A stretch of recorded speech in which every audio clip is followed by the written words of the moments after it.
Hello everyone, welcome to exam trading. आज के video में हम लोग डिस्कस करने वाले हैं जेएनयू बीए फॉरेन लैंग्वेज से रिलेटेड जो अभी सारी इन्फॉर्मेशन जो इम्पोर्टेंट है। तो आप लोग जैसा कि जानते हैं जो 2021 का सीबीएसई एग्ज़ाम जो 12th का होने वाला था वो अब कैंसिल कर दिया गया है। अब कैंसिल कर दिया गया है तो इसका मतलब फिर ये होगा कि अब जो है बच्चों को, जो बहुत सारे ऐसे स्टूडेंट थे जो वेट कर रहे थे सीबीएसई का, अब वो नहीं होगा। तो अब वो लोग जो है अब अपना सारा preparation JNU BA foreign language के लिए डाल सकते हैं। तो कुछ कुछ स्टूडेंट्स के कॉल भी आ रहे थे, फिर हम लोगों ने ये प्लान किया है कि एक न्यू बैच स्टार्ट करने का किसके लिए, जेएनयू बीए के लिए, जिसमें फॉरेन लैंग्वेज। तो इस बैच में होगा क्या? तो एक तो ये हो जाता है आपका वीडियो लेक्चर्स हो जाता है।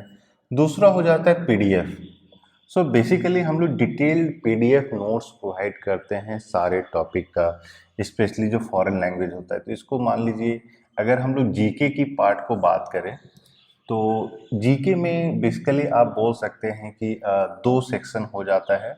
एक है फॉरेन कंट्रीज का सेक्शन हो जाता है, दूसरा इंडिया का हो जाता है। और इंडिया में आपको हिस्ट्री, ज्योग्राफी, कॉन्स्टिट्यूशन ये इम्पोर्टेंट हो जाता है। और फिर पूरा जीके का एक हो जाता है आपका करंट अफेयर्स। तो करंट अफेयर्स में जो जो वर्ल्ड लेवल पे और इंडिया लेवल पे इम्पोर्टेंट है, चाहे वो स्कीम्स हो, कहीं पे कोई इवेंट हुआ हो, आप ये देखते हैं कि कहीं कुछ आग लगी हो मॉन्यूमेंट्स में, हिस्टोरिकल मॉन्यूमेंट्स में, स्पोर्ट्स को लेके, तो वो इम्पोर्टेंट हो जाता है जिसको कि आपको पढ़ाई करना है और हम लोग जो है क्लासेस में कवर अप कराएंगे। इसके अलावा दूसरा सेक्शन आता है इंग्लिश का। और इंग्लिश में जो है हम लोग मोस्टली, देखिए बहुत सारे ऐसे स्टूडेंट थे जो ये बोल रहे थे कि वो लोग कहीं से भी एसएससी का प्रिपरेशन कर रहे हैं, एसएससी का जो सिलेबस होता है इंग्लिश का वो लोग देख रहे थे।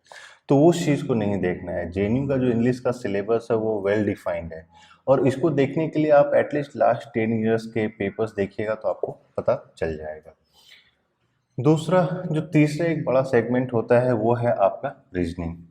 तो इसका भी वेल डिफाइंड पैटर्न है कि क्या रीजनिंग में आता है, क्या नहीं आता है। आपको उसी पैटर्न को फॉलो करना है। एसएससी का सिलेबस उठा के फॉलो नहीं कीजिएगा, क्योंकि बहुत सारे लोग ये बोल रहे थे कि उनको जो क्लासेस दिए जा रहे हैं या कहीं वो नोट्स देख रहे हैं तो वहाँ पे एसएससी का उनको चीज़ें दी जा रही है। तो उस चीज़ को आपको जो है ध्यान में रखना है, क्योंकि जेएनयू का जो पैटर्न है उसमें वर्बल, नॉन वर्बल इतना डिस्टिंक्शन आपको करने की ज़रूरत नहीं। उसका सिंपल आता है, उस पॉइंट पे आपको फोकस करना है। लेकिन ये सारी तो चीज़ें हो गई जो हम लोग क्लासेस के बारे में देखते हैं। ये सारी चीज़ें हो गई जिसके बारे में आपको वीडियो लेक्चर्स मिलेगा, नोट्स मिलेगा, रीजनिंग का, इंग्लिश का प्रैक्टिस सेट मिलेगा। इंग्लिश में चाहे वो कॉम्प्रिहेंशन हो, वोकेबलरी हो, antonym, synonym, filling the blanks, idiom of phrases, तो ये सब मेजर है। लेकिन देखिए, जितना जो मटेरियल का जहाँ तक सवाल है, मटेरियल आप कहीं से भी ले सकते हैं, लेकिन मोस्ट इम्पॉर्टेंट होता है कि आप अपने आप को किस तरीके से प्रिपेयर कर रहे हैं किसी भी कॉम्पिटिटिव एग्जाम के लिए। अब होता क्या है कि आपने तो सारा चीज़ यूट्यूब से पढ़ लिया, विकिपीडिया से पढ़ लिया, किसी के क्लासेस ले लिए, लेकिन आपको कैसे पता चलेगा कि आप कितने प्रिपेयर्ड हैं? तो इसके लिए इम्पॉर्टेंट हो जाता है क्वेश्चन। इसीलिए हम लोग क्या करते हैं कि पूरा जो मॉक टेस्ट प्रोवाइड कराते हैं, तो 25 सेट का मॉक टेस्ट होता है।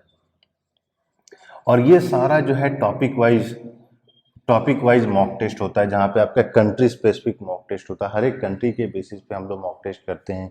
इसके बाद क्लस्टर के बेसिस पे मॉक टेस्ट करते हैं। ये जब हो जाता है, क्लस्टर वाइज भी हो जाता है, तो फिर हम लोग हिस्ट्री उठाते हैं, सारे कंट्री के हिस्ट्री का मॉक टेस्ट, सारे कंट्री का ज्योग्राफी का मॉक टेस्ट। तो उस सारे बेसिस पे फिर हम लोग कराते हैं कि आपको पता चल जाए कि आपका प्रिपरेशन लेवल कहाँ तक हो रहा है, आपको और कितना प्रिपरेशन करने की ज़रूरत है। इसके बाद जब आप मॉक टेस्ट दे देते हैं, आपको पता चल जाता है, एटलीस्ट ये तो पता चल जाएगा कि क्या आपको किस टॉपिक पे कमी है, किस टॉपिक पे नहीं है।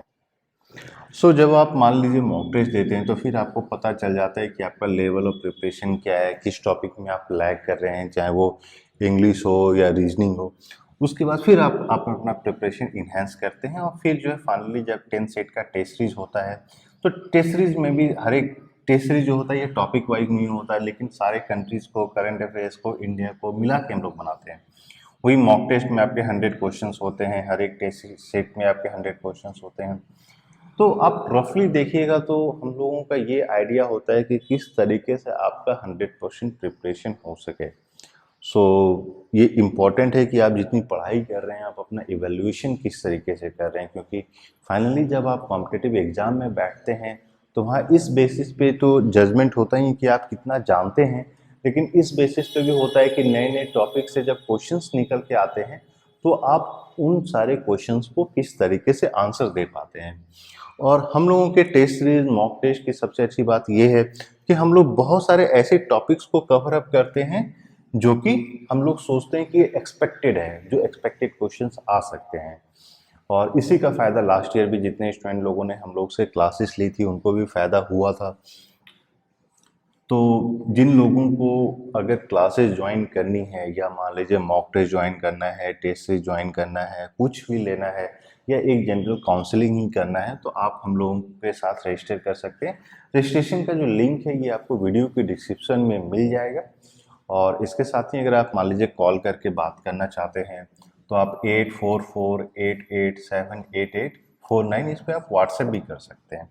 देखिए मैं क्यों बोल रहा हूँ कि मॉक टेस्ट और टेस्ट सीरीज इंपॉर्टेंट है। देखिए mock test plus test series को आप टोटल मिलाइएगा तो अराउंड 35 हो जाता है, और 35 इंटू 10 अगर 100 करते हैं तो 3500 क्वेश्चंस हो जाते हैं।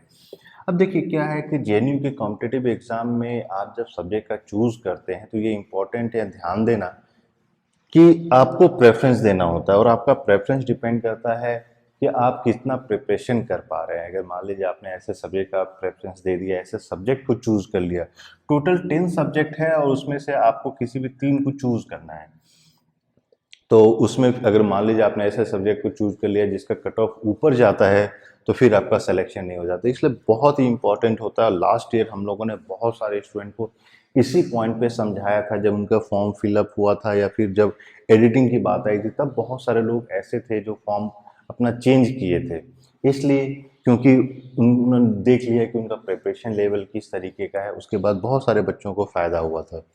तो इस बार भी हम लोग सेम चीज़ कर रहे हैं, जितने लोग मॉक टेस्ट देते हैं सारे का हम लोग डिटेल्स रखते हैं, सो दैट कि जब फॉर्म फिलअप होगा तब हम लोग उनको बताएंगे कि आपको कौन कौन सा सब्जेक्ट चूज़ करना है।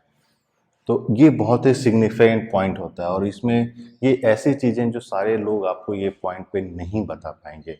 और अगर आप इन सारे पॉइंट्स को इम्पोर्टेंट नहीं समझते हैं तो फिर आपके सिलेक्शन में कहीं ना कहीं जो परसेंटेज आप बोलते हैं कि प्रोबेबिलिटी होती है वो कम हो जाती है। आप लोगों को ज्वाइन करना है किसी भी टॉपिक को, किसी भी चीज़ को, किसी भी जेएनयू के बीए फॉरेन लैंग्वेज को लेकर कोई भी इशू है तो आप लोग हम लोगों के साथ कांटेक्ट कर सकते हैं। हम लोग 100% आपका डॉट रिजल्व करेंगे। और इसके बाद एक हम लोग एक और बीए को लेकर एक जनरल वीडियो लेकर आ रहे हैं जिसमें कि हम लोग एक्सप्लेन करेंगे कि जेईई का पूरा पैटर्न क्या है, क्योंकि बहुत सारे लोगों का अभी भी कंफ्यूजन चल रहा है जब वो कॉल करके पूछते हैं कि क्या प्रिपरेशन करना है, कैसे प्रिपरेशन करना है, किन सारे टॉपिक्स को कवर अप करना है, कैसे प्रिपरेशन करना है। तो सारे चीज़ों के बारे में हम लोग डिटेल में डिस्कस करेंगे। इसके अलावा आपके पास कोई भी क्वेश्चन है तो आप लोग व्हाट्सएप या कॉल कर सकते हैं, वीडियो के डिस्क्रिप्शन में मैसेज कर सकते हैं। और क्लासेस के बारे में, नोट्स के बारे में, mock test, test series, question bank, English reasoning practice, कुछ भी आपको चाहिए तो आप लोग जो है हम लोगों को कॉल कर सकते हैं, मैसेज कर सकते हैं, या नीचे गूगल फॉर्म है वो फिल कर दीजिए। फिल करने के बाद एक बार हम लोग से कांटेक्ट भी कर लीजिए या फिर हम लोग आपके साथ कांटेक्ट करेंगे और फिर सारे डिटेल्स आपको देंगे। और इसके साथ ही आप लोग अपना प्रिपरेशन करते रहिए। All the best.